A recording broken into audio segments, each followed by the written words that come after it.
มันตะเข้าไว้เกี่ยมต่ำนะท่านผู้ชมนะเป็นตากแดดไว้กรอบๆแล้วเพิ่นก็สิมาตำใส่ครกตับ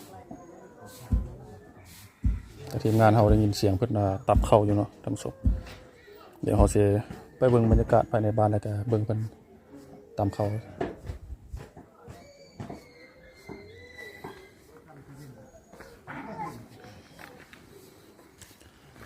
บ้านเฮือนเพิ่นยังเป็น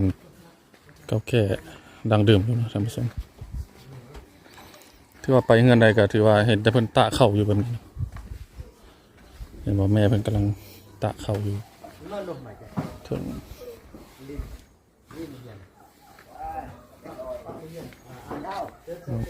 แม่เพิ่นตะเข้าอยู่นะท่านผู้ชมนะ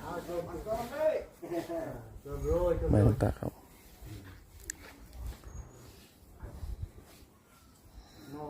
บ้านเฮือนเพิ่นเป็นระเบียบดีเนาะ